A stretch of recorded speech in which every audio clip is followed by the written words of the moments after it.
Hey, it's Bill Simmons. Today's episode of the BS Podcast is going to be guest hosted by Ryan and Andy Greenwald. It is also brought to you by SeatGeek, our presenting sponsor, as well as my favorite app for purchasing tickets to sporting events, concerts, and whatever else. All you have to do is download the free SeatGeek app, use promo code BS, and you'll get a $20 rebate off your first SeatGeek purchase. Every ticket purchased on SeatGeek is backed by a 100% guarantee. It's the best and the smartest way to buy tickets. Again, download the free SeatGeek app and enter promo code BS. Without further ado, Chris and Andy. Hello, and welcome to the Bill Simmons Podcast. My name is Ryan. I am not Bill Simmons, but I do host a podcast called The Watch with my friend Andy Greenwald, where we talk about television and all of pop culture. This is now part of the Channel 33 feed. If you want to check out some more Bill Simmons Podcast Network podcasts, you can go and subscribe to Channel 33. It's myself and Andy on The Watch. Juliet Littman will be on. Andy's going to have his own show, The Andy Greenwald Show, and I'm sure we'll have some more surprises for you guys soon. So make sure you subscribe on iTunes, SoundCloud, Stitcher, wherever you get your podcasts. That's Channel 33, part of the Bill Simmons Podcast Network. Let's go with this new episode of The Watch. Thanks for listening to the Bill Simmons Podcast. Hello, and welcome to The Watch. My name is Ryan. I am a podcaster on the Bill Simmons Podcast Network, and on the other line, he just liquidated his 401k to get a shot at LifeSpring. It's Andy Greenwald! Oh, it feels good to hear you shout uncomfortably loudly in my ear, buddy. What's going on, man? This is exciting. I didn't know what you were going to say. This is our first, this is our preview show, but this is our first time on the new digs. I like it. Nothing like a deep Fargo Season 2 reference to just rope everybody in. Andy, this is a new podcast we're doing. It's called The Watch. You may remember Andy and I from the Hollywood Perspectives podcast from our Grantland days. Yeah, those were the days, but those days are gone now. We're excited for what's new. It's a new day. What's to come? What are we going to be doing on this pod? Oh, Chris, we're going to be, clearly we're just going to be bantering to the best of our abilities. We're going to talk about TV because that's kind of our thing. We're going to, I think I might start seeing movies again, so maybe we'll talk about those. We're going to talk about songs that we like, people that we're obsessed with, Jeremy Renner interviews, but really, all our old obsessions are going to come back to the fore. Yeah, well, let's not waste any time. Let's get to the television stuff. We talked a little bit, I think it was last week we were on this very same Bill Simmons podcast. And we talked a little bit about some of the shows that we were digging right now, but we wanted to get into, a little bit more of a survey of the landscape, get a little more granular with it. And there's no better way to talk about kind of the state of TV right now than to start with what probably is the best show on television, and that's Fargo. I thought you were going to say The Affair. I thought because we were on the Bill Simmons No, Bill's network, not here, so I don't have to talk about The Affair at all. Yes, okay. Let's chop it up. Fargo is so good. Andy, Fargo. Why is Fargo good? Because I feel like here's the thing: is Fargo is the classic like online at Intelligentsia, and you just hear two dudes online being like, "Man, Fargo is so good, bro. Oh, it is so good this season. No, it is so good," and nobody says why. And in my 2 weeks since I stopped being a TV critic, I got to tell you, it's been very freeing not explaining to people. But here's our opportunity. But you do stand online at coffee shops and just mutter, "Fargo is so good." Fargo's so oh good. My God, his pour over coffee is so good. God, you know my life so well, even though we're separated by a country. Here's the thing about Fargo. We use the word situation in TV a lot, but usually in reference to comedies, right? We talk about sitcoms or situation comedies. Mm-hmm. But situation is a very rich word that is not used nearly enough for drama or the hour-long show.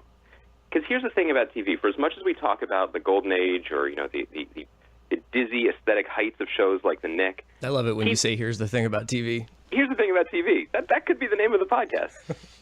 TV still, because of the nature of how we get it, because we're sitting on our couch, because it comes into our home, and because we watch it week to week, it still has to create a world that we want to visit or hang around in for a while.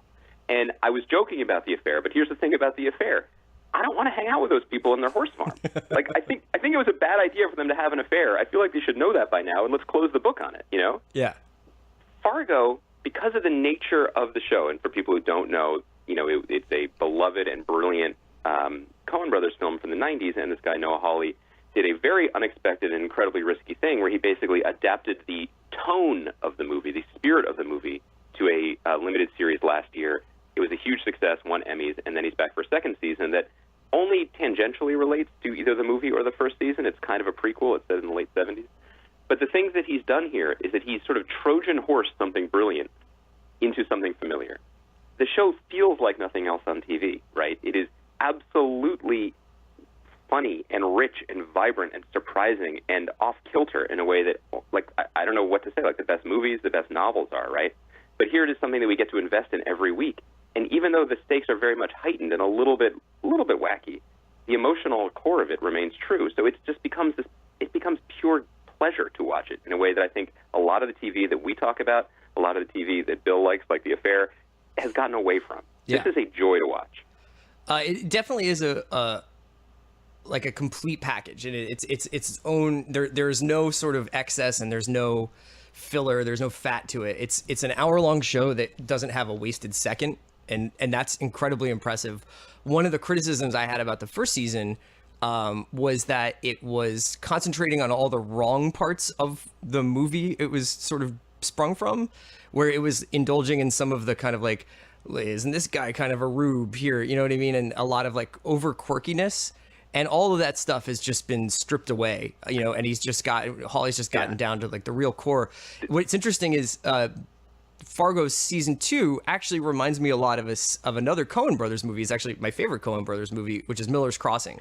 This very inventive crime epic with a lot of really weird, interesting human moments infused into it. Yeah, this is a very lean and sinewy kind of story. Yeah. I mean, as you were right to say that. I mean, there were crime elements in the first season, and there was in Billy Bob Thornton's character, there was a sort of big menacing bad in the spirit of other Coen Brothers movies, honestly, in the spirit of No Country for Old Men. But this season is a crime story, and you know, people who listen to us in the old HP days know we love crime fiction, we love genre fiction, and one of the things that I particularly love about this story is that it celebrates the era that it's in. It doesn't hide in it or hide from reality or hide from the present in it. It celebrates it. So everything from the direction feels sort of grainy and like a grindhouse film, but it also creates this world in which the Syndicate, you know, which is the name for the mafia that was used in the old the Parker novels that I love so much. The Syndicate does PowerPoint presentations in Kansas City about how to take over regional mom and pop mob shops, and that's what's going on in North Dakota in this thing. And it takes familiar ideas and stories, and then it just fills them with actual people with names like Bear and Dodd and the Kitchen Brothers. And there's room for quirk, and it really is showing us. And I know, you know, you went down to the wire defending True Detective season 2, but darkness is best when you let a little light in. Yeah, I mean, it's funny you mentioned the idea of it really embracing the time period it's in, and there's a scene in last week's episode where Patrick Wilson's Lou Silverson character, he's going to the bathroom next to Ronald Reagan, who he's providing a security detail for, who is at that time just running for president for the first time. And they meet next to each other at a urinal in a rest stop or something. And is it my imagination, or does a lot of historical fiction feature scenes where the protagonist bumps into major historical figures at the bathroom? Did that happen like in The Alienist, where it's like, you know, William Taft is going to the bathroom next to there, or like Teddy Roosevelt is there? It's always happening in the men's bathroom. A lot of stuff goes down there. It's a way to humanize these great figures. Yes, that's true. It's a classic literary trope of great men draining the vein. So, one of the things you mentioned, the darkness there, and I think that a lot of modern television has been about the evil inside of all of us, or the evil that lurks just outside of our door. But I haven't seen it so subtly drawn ever before like I have on Fargo. And the way that, you know, I think that we're starting to get into a part where I don't really ever need to see a tip. Usually, I don't ever need to see a moment where a guy who usually is not in touch with his feelings suddenly has like a soliloquy about evil and like the evil that is outside of his house. But this stuff about Patrick Wilson and his wife, played by Christine Bellotti, right? Yeah. Is it Bellotti or Melati? It's Kristen. Kristen. And then it sort of explodes in excitement and melody. It's like Milioti, right? Oh, okay. Well, good. I'm glad I called her Christine Bellotti then. It's her illness as like a metaphor for everything, you know, and the idea that he has brought something bad back with him from Vietnam that's infecting his whole world, and this idea that basically there is this encroachment, that Kansas City is coming, or that cancer is coming, or that evil is coming. The way that they've like constructed that around everybody is really, really quite moving. Yeah, it becomes emotional. It becomes the darkness outside your door. You can't stop its approach. You just have to make your stand and do the best you can. And that's sort of a little bit of a different way of looking at it than the evil that lurks within all of us. It's sort of, that's like a much rougher, more Hobbesian kind of take on it. And by the way, here's something about TV. It's super Hobbesian. It's mad Hobbesian. I bumped into Hobbs once in a bathroom stall. You would never on the New Jersey Turnpike. He was really funny. Here's the thing. Here's another thing I want to say, though. There is a joy to watching Fargo, but I think that comes from what was evidently a joy in creation of Fargo. Because you mentioned that Lou Silverson goes to the bathroom next to President Ronald Reagan, who's played by Bruce Campbell, who's having a hell of a week because he's pretty good in that Ash vs. Evil Dead show, too. I love that this is a show that is a major prestige offering by a network that wants to make major prestige shows like FX. And it came off of a successful first season that followed a certain blueprint. And in the second season, there's room for a Ronald Reagan cameo and a UFO that is thus far unexplained. And I feel like there isn't enough of that. There isn't enough of that creative risk-taking in storytelling on TV in general, partly because, the mechanism, the nature of the beast is you kind of just have to reproduce, and you kind of keep producing things. And so, obviously, Noah Hawley and his team were free to sort of start over because they had the name, but they could go in a different direction in season 2. Right. But if you think about the chances missed, like, we're going to talk about it maybe a little bit more later, but we talk about, when we say, what's the most risk-taking show on TV right now, we would probably say, outside of Fargo, we would probably say The Nick, but that's purely aesthetic, right? Yeah, that's it's all visual. And that's a really good point. I was going to say that, in a weird way, Fargo, after finding its footing, has really, found its voice, in the second season, and kind of become this weird organic, I don't know what's going to happen every week. I don't know what it's going to feel like every week. It could be funny. It could be tragic. It could be atmospheric. I really love The Nick, but I think that if The Nick was directed by replacement level television director, I would say this is a bad AMC show. No, that's what was so incredible, particularly about the first season of The Nick, because you could see the seams. You could see the standard TV seams, creeping through. It was the same types of plots. There were the hookers, there was the nut. I mean, it was the same sort of situation where the doctor is an addict, and we've seen a lot of these stories before. We hadn't seen people with their arms stitched to their noses because their noses fell off, but we also hadn't seen television directed like that. And I feel like one of the reasons why Soderbergh did that is he basically do you remember the scene in Rushmore when Bill Murray is on the phone and he sees the kids playing basketball and he runs up and blocks a shot? Yes. I feel like that's what Soderbergh was doing to television in the first season. And I feel like that's not uncommon for him to approach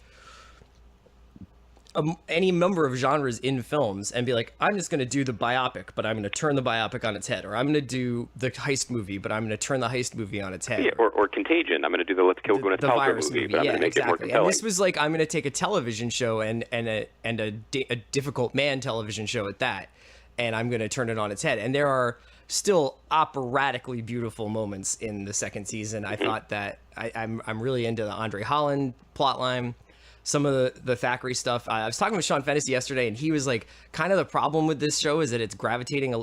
The first season was so much about Clive Owen and Andre Holland, and they were really the engines of the show, and it really has spread out a lot. We're doing the Juliet Rylance detective story, and there's so much stuff going on that I feel like it's too democratic. Yeah, that's often the problem with TV, especially TV that wants to stick around for a while. I did feel in the second season, particularly in the second season premiere, the writers clearly were writing. The first season they were writing at least the pilot. They were writing it not knowing what would become of it. The second season they knew what Soderbergh was going to do to it, and so they wrote scenes like the scenes on the boat towards him, so that he could dunk a little more freely. But let's talk about there is a tendency in TV. The arc of TV bends towards conformity. Because the longer you're on, the more people become familiar with certain things. The more, as with any enterprise, you go towards what's working. So obviously, a show that is set up to be an anthology series or a limited series is going to have more opportunity to take risks. But if we're talking about risk taking, let's think about The Walking Dead for a second, because this is a show where the Bible of the show says that it's okay that corpses reanimate and eat people. Yes. The world has ended. America is a dystopic hellscape, and people in corpses eat people. And yet, every episode, for the most part, up to this season, has been about being as grim and serious as possible about this awful dystopic hellscape, as if they keep having to prove to the world that, like, this is what we're getting away with, this is what we do. But it's like, yo, people are eating faces on your show. Oh, and you get 20 million viewers a week. You could take more chances. They could take more chances, and I think that the only chances they seem to be really willing to take is a will they or won't they with whether or not somebody's dead, right? Well, that said, I will say, and I should have spoken up for this last week when we were talking to Bill, this season has been a lot more interesting, not just in the is he dead or isn't he dead, which, by the way, isn't actually interesting, but interesting because of the more formal chances it's taking. This entire season so far has taken place on one day. There's been one episode that was essentially a flashback, and that was the Morgan episode.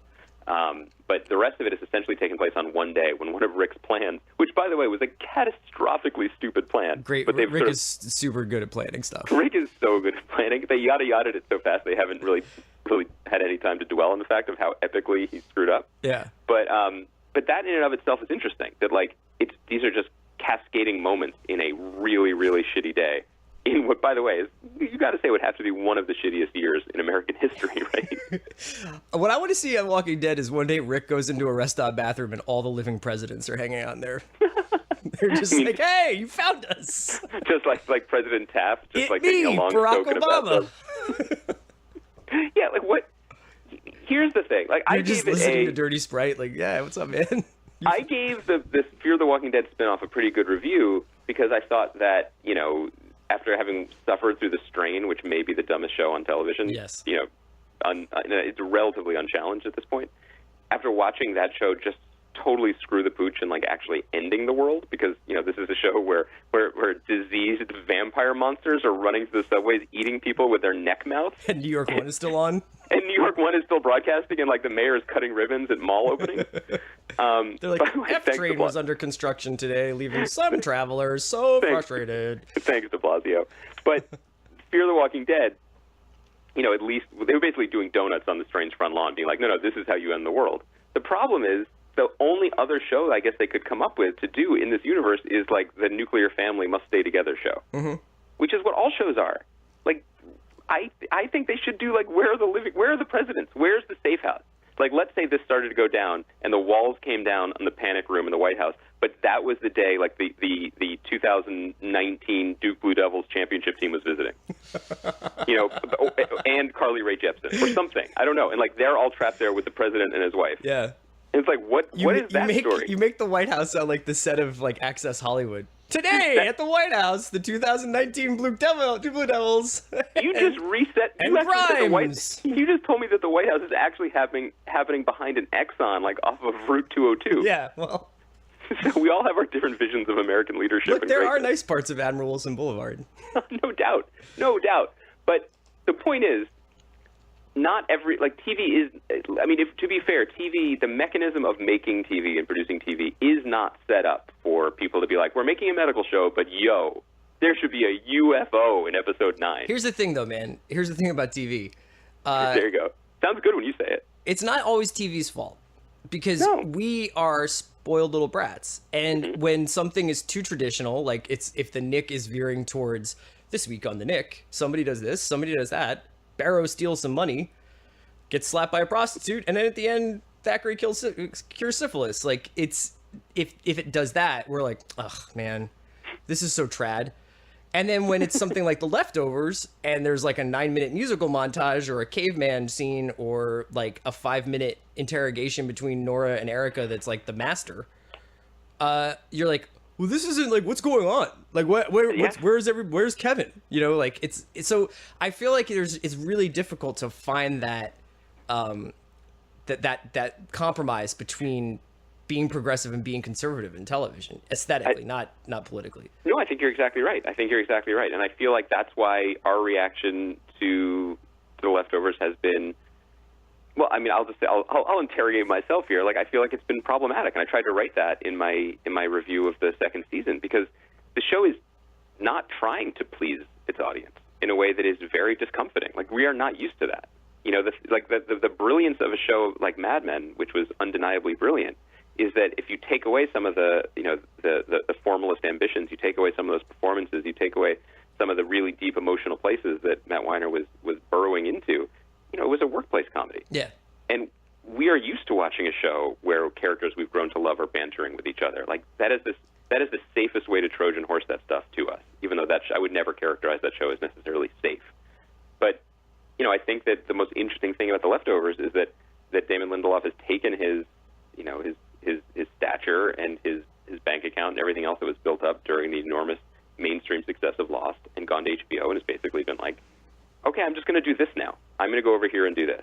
And this is what I wrote. I've yet to enjoy watching it, but I've come to appreciate that, this is the point. The point sometimes should be with art should be to be unsettled. And I feel like, as you said, we are little whiny babies now with a billion things at our fingertips. And it's hard to choose that kind of experience when you have so many other experiences that are going to be a lot more immediately pleasing. You talk about the stitching showing on something like The Nick, where you can kind of just see the work a little too much in the screenwriting sometimes.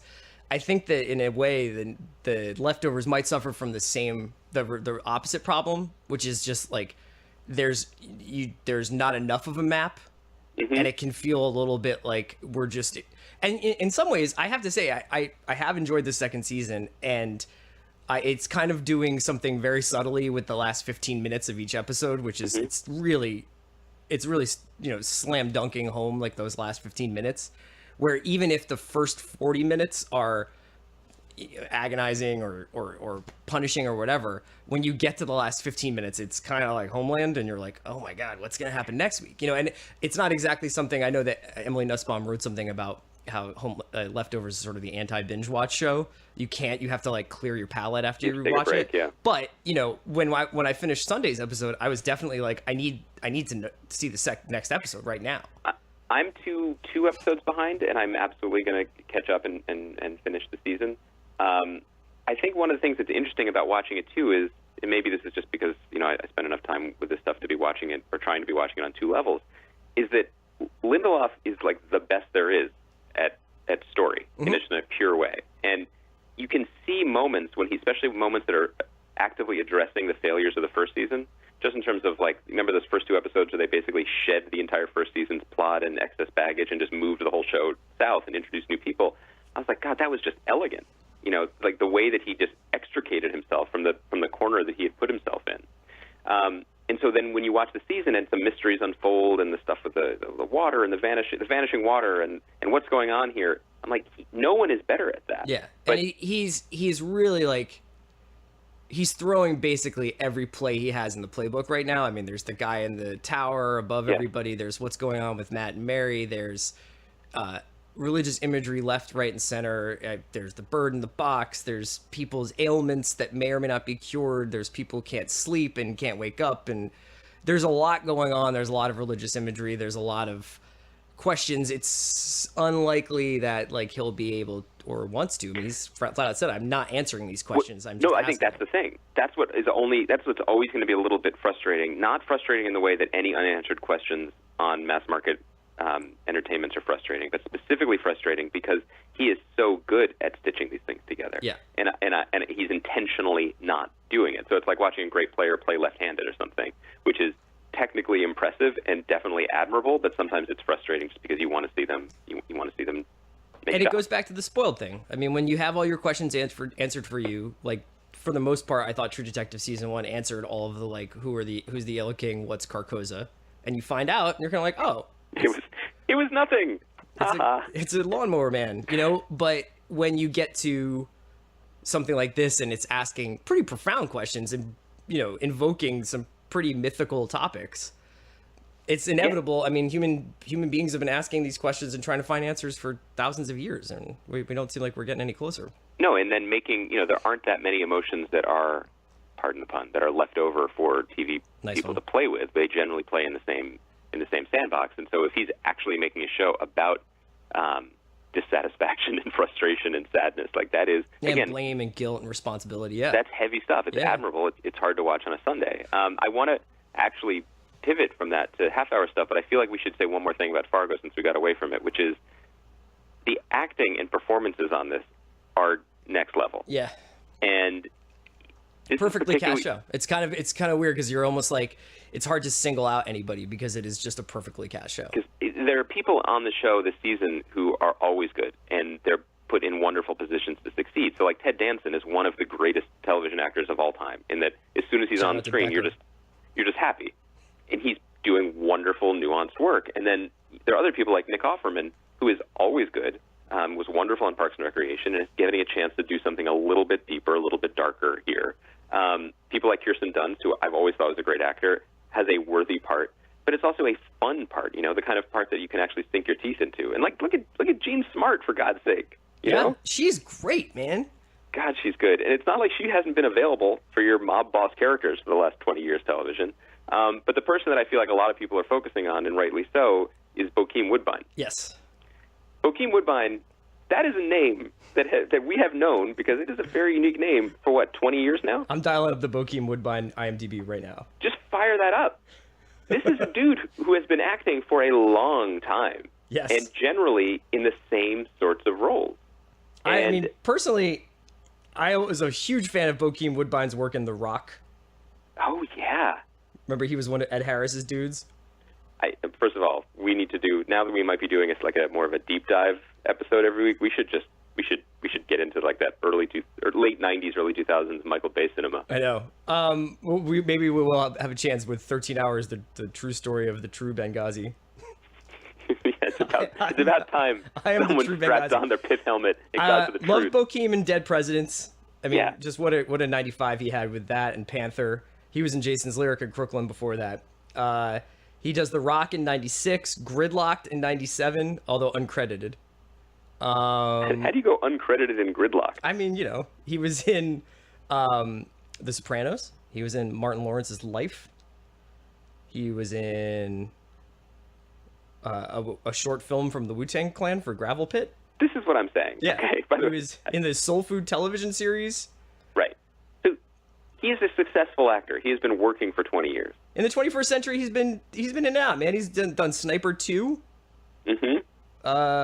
That's good, because Sniper 1 left a lot of threads unanswered. A lot of things unfinished. It's like, who's he aiming at?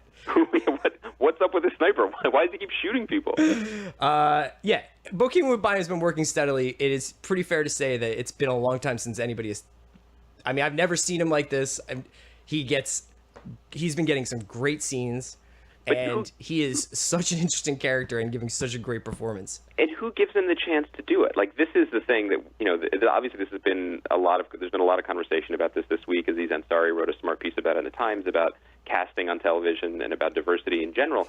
And it's really, you could talk about you can look at it as as social justice and casting people who look different, who act different, who are from different backgrounds than the traditional straight white male. But if you watch Fargo and you see Bokeem Woodbine in this role of Mike Milligan, which was not necessarily written, although maybe it was, for an African-American actor, you see what it brings to the viewing experience. It is a completely different take on a character that we've never seen before. We've never heard an accent like that, Yeah. And this week's episode allowed him the chance to do what all actors want to do, which is pivot, to go from basically benign and charming to absolutely deadly and terrifying. Yeah. In one scene. That's what happens when, Everybody Loves Raymond's brother's head gets sent to you in a box. But so I don't blame him. But anyway, that is what's terrific about that show. But what I wanted to say was, we were talking about not slogging through the leftovers, but basically getting up for it, being like, okay, now I'm going to invest in this now. This is going to be my Sunday night. And we talked about this a little bit with Bill last week too, which is like, it's Sunday night. We've had a nice weekend. Are we going to watch Rick screw things up again on The Walking Dead and just watch someone just bleed everywhere? Right. Especially when the half-hour format is having kind of a renaissance. This is your pet theory right now, is that it is shorter. It is more. It is shorter, which is a big deal. It is a smaller commitment of time, and that makes a huge difference because people want to watch stuff, but people get daunted. If I suggest a show to them and they're like, "Well, okay, but I have to watch 12 hours of it," or if I say, "Try it," and you can watch, it's 5 or 6 hours all told. It's a lot. I know I'm being pretty basic and granular here about how time works. But here's the thing about TV: 30 minutes is less than 60. There's a reason why we called the show The Watch, because we are really, really, it's about chronology. But it's a different commitment. But also because of that, because of the fluidity of these episodes in and out, I think the creators are taking much bigger chances in terms of the storytelling. I like what you're saying here. I do feel like, and I'm not being prickly with you, but I am going to say that So I think you want to talk about You're the Worst and Master of None, because those are two shows that have taken, and I think Broad City, you could say the same thing for that. And there's a couple other ones where it's like pulling apart and putting back together the 30-minute comedy format. Yeah, togetherness, transparent. Yeah, and I think that they're arguably, like, I would also venture to say that, like, the 30-minute sitcom is something that you and I probably don't spend a ton of time talking about. You know what I mean? No, but we probably, if we actually, were monitoring our DVRing, we probably spend a lot more time watching those shows because they're very enjoyable. Right. And I have no idea, like, there could have been, like, a whole season where, like, Big Bang Theory was, like, darker than The Affair and was doing time jumps and stuff like that. But, we don't want to be like, have you guys ever heard of 28-minute shows? This is blowing my mind. But, like, this is a high watermark right now for what you can do with these comedies. Yeah, because the thing is, I talk about, like, the chances that something like The Walking Dead could take because it has zombies in it. Point blank, there's zombies in it. So at least 15 million people are going to watch it. So you could do anything. Similarly, a sitcom has jokes. It's going to be funny. It is going to be, unless it's Louis, in which case you never know if it's going to be funny or not. But he has Ronald Reagan in a bathroom with a zombie. Exactly, which I would watch, but not necessarily funny. But so a show like You're the Worst, which is on FXX now, was on FX last year. First season, one of the funniest, most enjoyable comedies in recent memory. My number 2 show of 2014.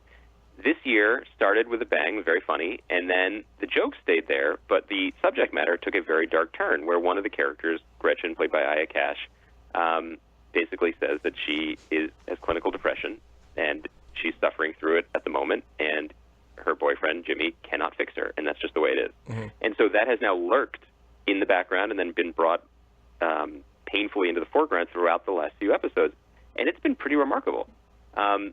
What's been interesting, it's gotten the show a lot of just acclaim, I think, for the way it's portraying depression, for the way it's juggling its plot lines, and the way it's staying emotionally true to characters that, in other less deft hands could be cartoons. But I guess the question becomes, is it the same show? Is it as entertaining? And what do people want out of a, as you said, 28-minute show anyway? I think that there's a little bit of tension on You're the Worst at times where they are trying to graft the darker, more serious parts of it onto the funnier stuff, because to watch You're the Worst is sort of to accept that these people are the worst, and that there's going to be a lot of stuff on the show where you're just like, this is sort of more of like the Curb Your Enthusiasm kind of sense of humor, where it's like incredibly awkward, people being terrible to one another, and that's where the humor comes out of it. And at the end of these episodes, typically in this second season, we've been asked to have empathy or find pathos in the behaviors that these people are exhibiting. And I think that Aya Cash has done an incredible job this season, and it's still has its really funny moments. It's very interesting to watch. Typically with relationship comedies, what you see is either they introduce the idea of marriage or a child or a breakup and then a get back together. I mean, that's what we've seen on New Girl. It's what we've seen on countless comedies. So to have something like depression be the plot turn, essentially the major driving point of the second season is it's been fascinating to watch. It's almost uncomfortable in the sense that I'm not used to considering something like that the way I would something pretty superficial, in a comedy, like, oh my God, is Jess gonna move out this week? That's what you're used to sort of thinking about when you're watching these shows. Yes, I agree, but I think it's a testament to the good work that the writers on that show are doing, is because,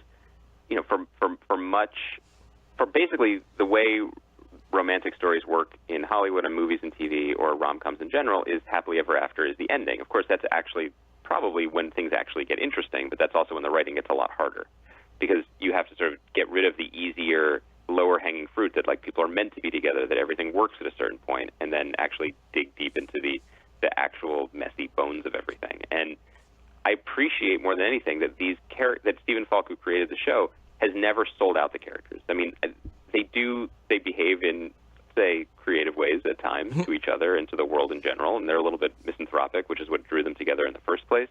But he's never sold them out for a joke or for a circumstance or for a situation. And so because of that, instead of just saying, well, these are just people who like to party all the time and it's great that they found each other, they're pushing past that. And instead of repeating season one, even at a time when it's not like the show was so popular that that people were sick of the things they did in season 1. Like, the one memeable thing that show did was Sunday Fun Day, where they just drink all day and drive around Los Angeles doing goofy things. Right. And obviously, you got to come back to that. And they came back to it, but they came back to it with a Halloween-themed episode that was gnarlier than anything on American Horror Story. And basically, like, clearly, like, they're drinking and, you know, trying to distract someone from what mental illness, more or less. Yeah, from just crushing anhedonia. Like, it was really dark. And that was the episode that you would expect them to draw people in on. But so I really appreciated their depiction of the haunted house on that episode. Yo, you are a haunted house dude. I was wondering what you thought about that. I really dig an experiential horror experience. It's the same thing to say it's experiential and an experience, but that was very, very funny when that dude is just like, I heard they have an actual Babadook. Yeah, but how about the fact that one of the characters, Lindsay, basically ends up being James Gummed? Like, inexplicably, she is just wearing lingerie and in a pit? Yeah. While a guy with some lotion baskets is just leering at her from above. He's just listening to Goodbye Horses. Yeah. But you like, I feel like you would pay for this. You would go to this as an attraction. Like, you like to pay people to chase you through cornfields. This was the first year that I did Haunted Hayride this year, and this was the first time that I really internalized the fact that the performers cannot touch you. So, like, knowing that, I felt like... daring them? No, but I think that the whole idea is, like, you go through these haunted houses, and there's, like, just always the chance that a guy is going to stab you in the heart. Yeah. And that's, like, what makes it kind of exciting. But I really listened to the warning this year. I felt like it was a little bit more emphatic this year, so maybe somebody had a heart attack last year or something. And I was just like, I know that this dude who is wearing, like, a Ziploc bag over his face and has blood coming out of his eyes can't actually touch me. Mm-hmm. And it didn't ruin it, but it definitely softened the blow. Man, the last days of Grantland were dark, huh? So here's my question then. So it's a different way to look at TV shows, right? Because the show is just aggressively pushing forward, and which I think it's smart from an artistic point of view. It might well be smart in a crowded landscape point of view too, right? Because they can't get mired in anything, because the minute they start repeating themselves, people can just click to their other option. Yes. So the idea that they're sort of relentlessly moving forward, and this is something Stephen Falk has told me, that's what he learned from Genji Cohen. We worked with her on Weeds and on Orange is the New Black. She's just like, just story is everything, just more story, more story, more story. Mm-hmm. But as someone who was a fan of the first season, is the way that the show is deepening itself, are you the same level of fan in year 2 as you were in year 1? I would say that for this specific show, the issue isn't so much the deepening of it as much as it's like, I don't know how many, it's now like 20 episodes or whatever of people being really garbage human beings, and they are not. I would argue that they're very nice to each other. No, yeah, in ways, but then they're also just like, Edgar, you're like your post-traumatic stress syndrome is hysterical, make me eggs, you know what I mean? Like, I think it's funny, but I probably roll my eyes more at the comedy than I do at the drama. Eggs are good though. Eggs are important. Eggs are dope. What about the Aziz show? What about Master of None? Where are you with that? Yeah. So the Aziz show came out last Friday? Yeah. And I'm almost done. And I think it starts really strong. Like, the first few episodes are like really, really, really great. And I'd say starts really strong as much as I think that the essay format for it, where it's about a topic with having some through lines, is great. I think it's almost funny because it's hard to talk about because it's gone through the overpraised backlash to the backlash, and now backlash to the backlash to the backlash, and it's been on for 6 days. So fast, yeah. Yeah, it's been kind of crazy. I would say that, there are some points where I wonder whether or not if the acting was a little bit more fluid, the emotional beats of the episode would be a little bit stronger. But as far as a comedy and as far as like an observational comedy, I find it hysterical, and I really enjoy. I mean, just because I'm essentially an aging hipster, like, I really enjoy the eating guide of the eating tour of New York that he is going on, and all that stuff. It makes me miss New York City a lot. What do you think? I'm glad you mentioned the New York. I love the show. But I really love the New York City part of it too, because I feel like we haven't ever really gotten. I don't know if this is the perfect example of it, but it's been very tricky for TV to capture a feeling that you and I know well about New York, which is when New York's at its most magical, you can have these days or nights when literally anything can happen. Yes. When it's like any one interaction can just tumble down like a Super Mario Brothers game down some magical pipe / backroom bar Right. into a whole other night where you run into a whole new another group of people or your world collides with someone else's. And there's always possibility to find, the perfect piece of pizza or a perfect piece of sushi or just something else that's out there. And, and then navigating your relationship with that possibility. Like, how do you keep chasing it or do you give up and try again? And the show has such a joyful feel, even though it deals with heavier things, which I really appreciate. And I think I heard on an interview that Aziz did with his co-writer Alan Yang on Fresh Air, they talked about that's something that they both learned from Mike Schur on Parks and Recreation, that there's just as much comedy in positivity as the alternative. This show, it's not necessarily a New York that I know because when I was Aziz's age, I don't think I had enough money to just fly to Nashville all the time or be eating the delicious Come on, pasta with that was like a truffles. Spirit flight for like $50. Yeah, okay, maybe so. Okay, maybe I just didn't have the confidence in myself. You didn't have kayak.com or whatever. That's probably right. Or certainly like the dating stuff. But I like the way the show is kind of capturing that spirit. Like the show is kind of about having a lot of opportunities and then being not paralyzed by it, but constantly perplexed or amused by it. And that's a good place for comedy or drama or just a series. Like this show could go for a while. And I think that, and I think I said this last week with Bill, but Netflix has gotten a lot of attention for some of its noisier shows, for like working with Marvel on Daredevil, which was good, or House of Cards.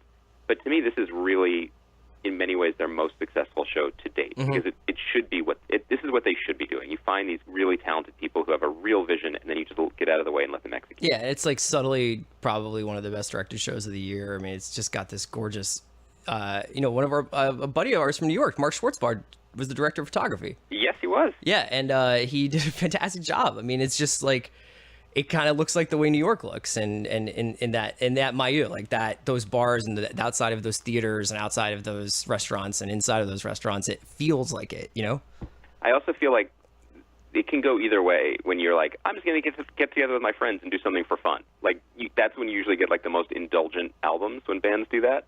But in this case, when Aziz is like, I just want to like work with Alan and some of my other buddies and Eric Wareheim and like just going to hang out in New York City and be able to go to Momofuku on the weekends and I'm going to call Father John Misty for a cameo. Like that really could have gone sideways. Yeah. But it absolutely didn't. I also enjoy the, I'm not a big Seinfeld fan. I know that's stupid, but I'm not.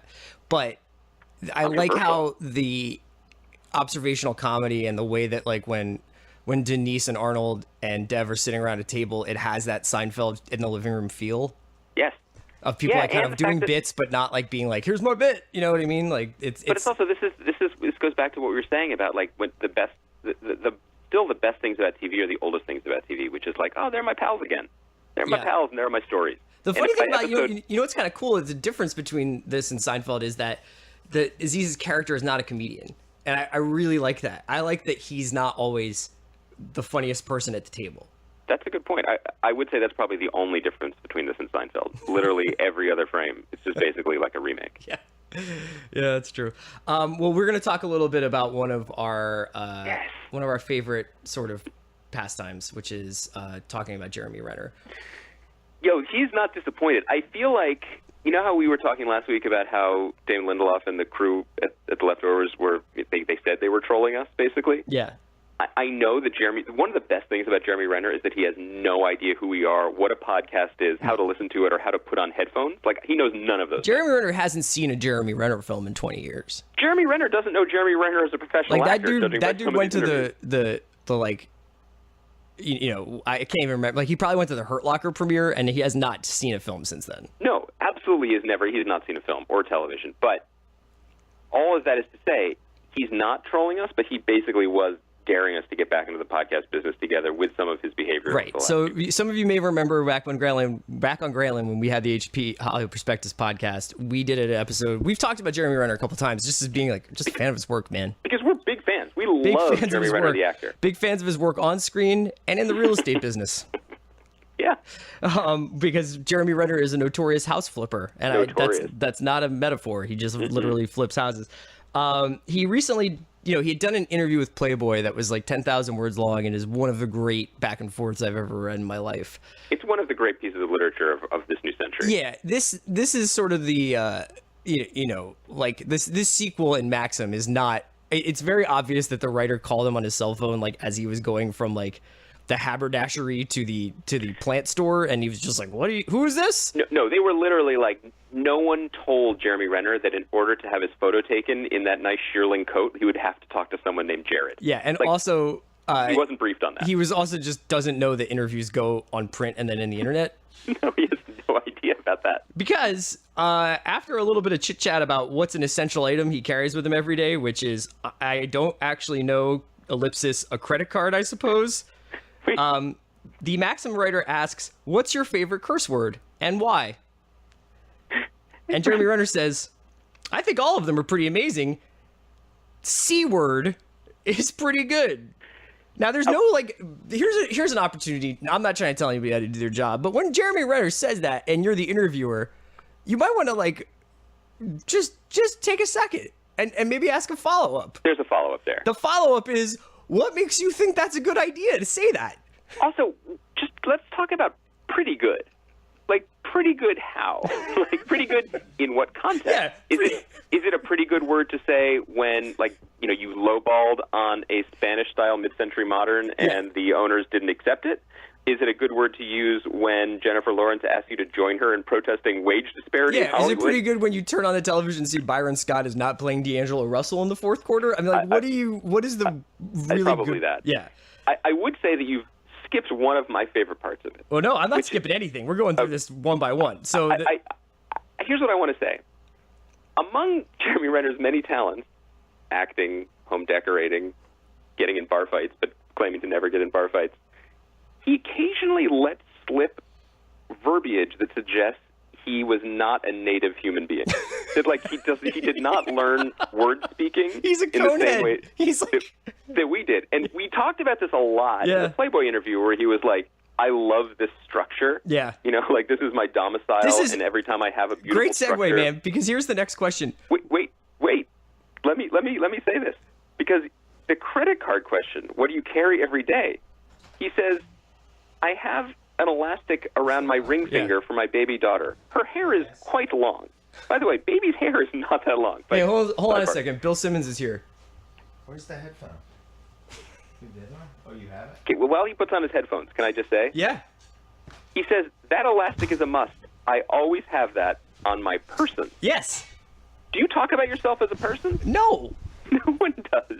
So now we're joined briefly here by Bill Simmons, who just walked in the door. Crashing the board. Crashing the boards. Bill, we're talking about this Jeremy Renner interview in Maxim.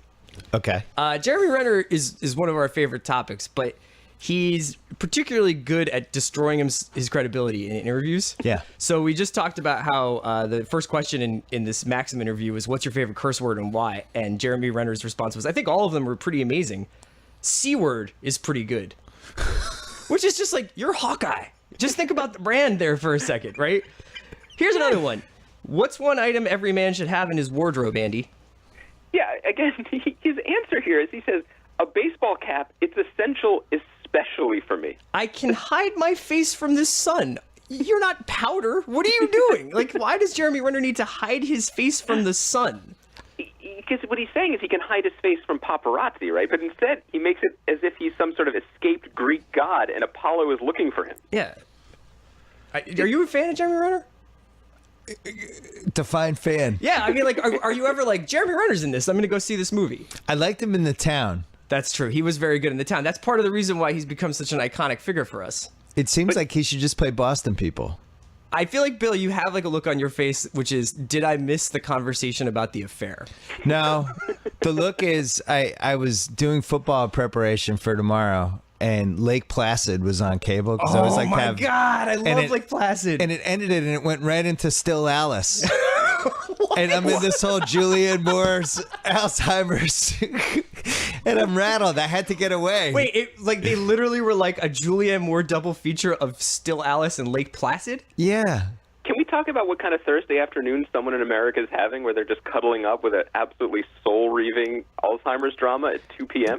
I didn't. It was on, and I wasn't paying attention, and then all of a sudden... Wait, is Julianne Moore in Lake Placid? Or is it Bridget Fonda? No, Julianne Moore's not in Lake Placid. Oh, I thought you were saying it's a Julianne Moore double feature. No. Okay. No, it was Lake Placid was on. It spilled into Still Alice, which it's one of those Shout out movies. to whoever's the programmer on that cable channel. That's great. It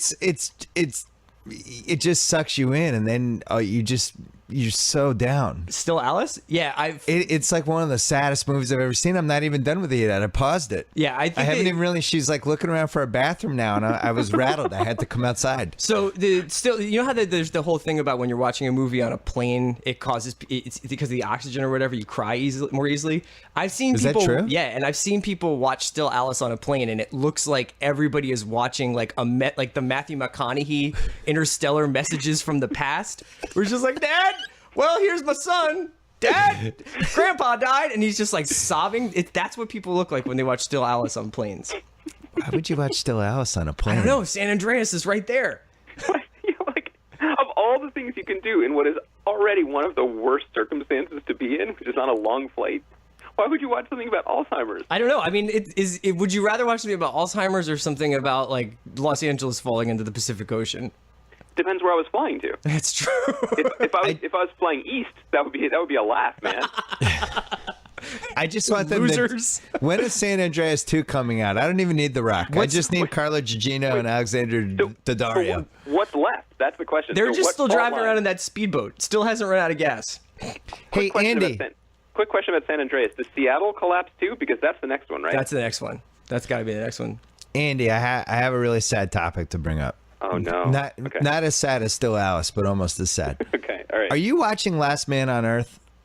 I'm a few weeks behind, but I just went back to catch up with it, yeah. One of the worst second seasons in a while. It actually bums me out. I checked out when they left her at the gas station. I'm sure it just was one of those things where I just couldn't catch up. It's rough, right? Like, but it's sort of like it almost makes sense that it's not working right now because the whole thing was such a high wire act. Like the whole reason the first season worked is because no one could believe they were going to get away with it. Is it one of those, we've been talking a lot about second seasons right now. It's like, yeah. Is it one of those things where they just never should have done one? I don't know what the answer is, but my kids who love Last Man on Earth for some reason. Because it's like the fantasy of being able to destroy everything and not yeah. Which is really what the show should be about. And they've added all these people. And at one point, like after 4 episodes, my daughter just turned to me like completely serious. Was like, Daddy, why isn't the show funny anymore? Oof. Which is bad. Yeah. That's a bad place to be. Also, you don't need a TV critic anymore, I don't think. Yeah, maybe she's the new one. Not funny anymore. They did the right thing though. They moved it to Malibu, which is where, if there's ever an apocalypse, that's where everybody should try to go. Don't be in Arizona. Yeah. But the interesting thing about the show was, the first episode was so brilliant and it was such a tease because the whole feeling was like, are they really going to do this? Is it really just going to be Will Forte? Then they bring in Kristen Schaal and it's like, okay, they could do this for a while. But then I couldn't figure out if they were being brilliant or just being scared because then they suddenly crashed everyone into it and the whole first season at the end of it felt like a normal sitcom. It was just different rules, but it was like a sitcom set in the Walking Dead universe. Do you guys care about all the ratings stories at all that people have been writing lately about where primetime ratings and just how the models change and all that stuff? Because like ABC had a 10 o'clock show. What's the 10 o'clock show on ABC? You mean Wicked City? Yeah, Wicked City was on. Wicked City got a 0.4. Which is basically what we used to get for 30 for 30s on ESPN2. Right. So you're basically the executive producer of Wicked City, is what you're saying, by Yeah. transitive property. It's 0.4. It's like we could run this on ABC right now and it would probably get a 0.4. I don't know what the hell is happening to ratings and how people watch TV, but it feels like the whole model is blowing up. Right. So the music industry went through this too, where now if you sell 500,000 copies of a record in 3 months, you're like a superstar. Right. But the differences with TV is that the way that people have watched TV has outpaced the way the industry has adjusted to monetize it. Yeah. Because Right. there's no question that everyone is watching stuff and more people are watching more things than ever before. And like the really savvy networks have stayed a little bit ahead of it. But, I talked to Joel Stillerman at AMC about this because like *Halt and Catch Fire*, a show I really like, they found a way to keep it alive for a third season, even though the ratings are terrible, because they own it, which helps. And with a lot of these shows, it helps. But they're making the bet that if we invest in this now, at some point this will be in our content library and people will discover it, and that has value. But when you're ad-supported, it's hard to make that case. And when you have a slasher show starring Chuck Bass, you're just out of luck. I had some ideas for the Monday night ABC because obviously I love Jimmy Kimmel, who's my old boss, my buddy, and I don't want him to have a lead-in that gets a 0.4. First of all, just Lost reruns. I think any Lost rerun just does better than a 0.4. Oh, yeah. Second, Lost reruns, but with J.J. Abrams, but with some, it's hosted by J.J. Abrams, not J.J. Abrams, who was the Lindelof? Lindelof. Hosted by Lindelof, but with like the meanest possible Lost message board person, the kind of guy who was in Lindelof's head the whole time. Yes. And it's just this uneasy PTI type thing coming in and out of breaks where he's like, boy, Nikki and Paulo, I mean, that was horrible. And just Lindelof being really touchy about it. But also, what if they don't tell him in advance? So we just see him sweating in an empty studio, and then the credits go up, and he realizes it's the Bai Ling tattoo episode, and you just see his face crater in real time. Well, here's my third idea. So Lost was what, 6-7 seasons? Mm-hmm. How many actual seasons were in those 7 seasons? Probably of real content where things moved. So where it wasn't just like a throwaway. Yeah, just throwaway or like, hey, here's the backstory of freaking Terry O'Quinn, like whatever his name was. 3.5. Wait, how long do you think? I would say maybe 3.5 out of 6 seasons, because the first season was great, and the second 2 were kind of all over the place, and then they got it together and had the shorter seasons for the last. Well, you know what would be kind of interesting is if they did do what they did to the Godfather trilogy, which is where they cut it chronologically. So you basically start at the earliest flashback, chronological Lost, and show it up to and through, so that basically the plane crash would happen in the middle of the series. Here's my counter. Yeah. That means you begin with Allison Janney as Eve giving birth to twins. Oh no. With like cuneiform writing all around her. So I feel like that's problematic for new fans. What about abridged Lost leading up to the moment where Jack says we have to go back and then it just ends? I think you could do that in a season. There'd be 20 episodes of just chopped and content. That's better than Wicked City. Yeah. Yeah. I might actually run back Lost if they edited out all the fat. It would be the difference of a 5-pound porterhouse steak that has a ton of fat, and I got to really work at it, and I got to use my steak knife and cut pieces. You could do that now with iTunes or whatever, and you wouldn't need to sit through commercials on a Monday night. No, but I have somebody cutting all the fat for me. That's It's true. That would actually be a pretty good job. Would be like the TV concierge. Well, they do condensed games on tailor League your Pass. Lost experience to your appetite. Condensed games version of Lost. Andy, this should be one of your new jobs, TV concierge. Yeah, I deliver the like. What kind of experience would you like tonight? Would you like the boring and digressive one, or would you like the lean, like power pack? Because I think they could do the same thing with NYPD Blue. Oh yeah. Yeah. Well, I think NYPD Blue may have not aged as well as we remember, though. No, but there are a lot of shows. It's a different thing, though, because of the way network shows were just ran forever at 22 episodes. It's only in hindsight that we see what were the important stories. So if you go back, like you look at what was ER, like 11 years or more, and so what were the actual storylines that matter, and what were just like we love the show and we like hanging out in a Chicago trauma ward. Like there were probably, you could make 3 strong seasons out of the most important stories out of these long-running shows. Oh, wait, guys, I know how to save Monday nights. Here's what we do. You put together a Brenneman block. Oh. Where it's just Brenneman on NYPD Blue episodes, Judging Amy. Brenna block. The Brenna block. The first season of Leftovers where she doesn't talk. Yeah. And then go right into Kimmel. But Brenneman is a guest on Kimmel. And then Brenneman is a guest on Kimmel. Wait. And she doesn't talk. Andy had the idea. So, ER, Clooney's on that show, and Clooney becomes one of the biggest stars in the world. Mm-hmm. Yeah. And now a lot of people, probably I would say 25 and under, don't really remember ER, don't even know that Clooney was on it. You go back, you just take all the Clooney scenes and you make it ER / the Doug Ross show. You're basically pretending it's a new show, and he's just in every scene. Yeah, but there's like plenty of he wasn't big enough star, but so in the first season of ER, there's plenty of scenes where like the extent of his participation is playing pickup basketball. That's fine. Anthony, it's a lot of pickup basketball. He's just like, I don't know, I can't commit to Juliana Margulies. Swish. First of all, yeah, that would not age well, not committing to Juliana Margulies in today's day. But yeah, we are reaching the point where these networks are going to have to dig deep, because Chris mentioned the record industry. It's the catalog that kept things alive, right? Like the fact that people keep buying, like college freshmen will buy Bob Marley's Legend every year, no matter what. Yeah.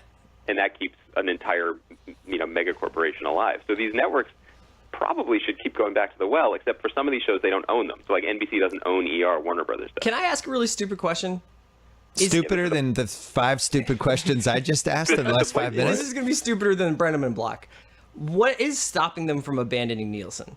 Like, why not come up with a new rating that's just like, yeah, you know what? Like, this plus this equals this rating, and this show is doing X business. I think it's because I don't have the best answer, which is a polite way of saying the accurate answer. I think it has a lot to do with advertising, right? Well, because also, they might not like the numbers they get back, right? They might not like the numbers, and at least this way, like the networks exist because of ad sales, and the ad sales are still based on Nielsen, and that's just the way it's locked in. But a network like FX has abandoned traditional ratings. They do not report or release their overnights anymore. They only report the L+3 and the L+7 because they feel like that's a lot more telling as to who's actually watching and why, and that's how they're basing their decisions off of that. We should have done that at Grantland. Who's reading? Oh, not Just released our ratings in our own way. Here's our DVR plus ratings for this, blog post. I have the best idea to save the 10 o'clock Monday night ABC. Old Bachelors. What do they have, like 25 seasons worth? Oh, Juliet's not watching season 3? Yeah. Why not? Oh, Just run them back, edit them in a different way, and add like a couple comedians and stuff. And I thought you meant like Old Bachelors, like Cocoon, the weekly series. oh, like literally Old Bachelor. Oh my God, what an incredible idea! Old Bachelor. Master Bachelors? Yeah, like people over 70. Yeah. Old people trying to find love. The only thing I can guarantee is that my mom would definitely be on that show. Wait, My mom really needs a date. If That you're would in be Beverly Hills and you're old and you like to drink wine, my mom's available. wait, why has that not been explored? I know that old people in general are like anathema, like they don't put them on TV because they think that audiences will be horrified and run away. But like, why not? Well, one of we're these talking about reality The shows? Bachelor here. I mean, there's a lot of distance to cover between like 26 and 80. Like, we could get some silver first of all, foxes in there. A lot of Viagra. Yeah. 31 is 80 in the Bachelor universe, right? Seriously? Like, you are basically a desiccated corpse if you are over the age of 30 in that world. But like, why not set one of these shows in like Palm Beach or something? Old Bachelor. Yeah, Palm Beach Old- Bachelor. That'd be great. Old Bachelor's incredible. I was thinking Old Bachelors, but I like Old Bachelor more. Here's Bob. CBS needs to make that show. I'm an excellent shuffleboarder. In my spare time, I like to listen to Yankees games on the radio and make peanut butter sandwiches. And write angry comments on Facebook about how the president is a Muslim. Like, this is how I attract people. I'm A lot of Republicans. looking for someone who wants to get in on early bird specials at Jewish diners in Palm Beach, Florida. Would you like to go out to dinner with me? It's 4:45. You cad. A roast ceremony is at 6 tonight because Bob's got to go to bed. Wait, I had another idea for Old Bachelor. You know how in the real Bachelor, there's always a couple girls they throw in there. One of them has a kid. One of them was the husband died. And then one of them, the engagement got called off. Okay, so this happens all the time. I don't actually watch The Bachelor. I'm taking You don't your have word to for feel bad for your snicker. It's a terrible show. Okay. But it's a big part of the show is when they drop the bomb on The Bachelor because it's right. like the one real point of influence they're going to have over him is he's going to feel bad. They're going to connect. Right. She's going to start crying. And then when the engagement got called off, I was devastated. I was so humiliated. Puts the arm around her. With Old Bachelor, you'll have some widowers. I mean, you'll have a couple. My husband died here, and then it'll be like, when does that card get played? Right. Or like, my husband left me for a woman who was 25 years younger than me. He's a snake. It drove our family. Like, there'll be all these different cards that'll be so much more feel fresh. And Bob's like, I want to hear this story, but I have to go home because NCIS is on at 8 o'clock. Bob's like, I have to pee. Hold on. Hold this thought. I have to put the VHS tape in instead of to record. Bob's asleep. My heart is inflamed, but so is my bladder. Like, I have to go. I think we could probably wrap up with Old Bachelor because nobody's ever going to have a better idea than that. Andy, it was great talking to you again, man. I guess so. Next week we're going to be on channel 33, like we said at the beginning of the episode. It's the new podcast feed. You can hear The Watch. And there will be some other pods on there very shortly. Thanks for dropping by, Bill. Thank you. Thank you. It was good Old to Bachelor, hear you guys. Mondays at 10.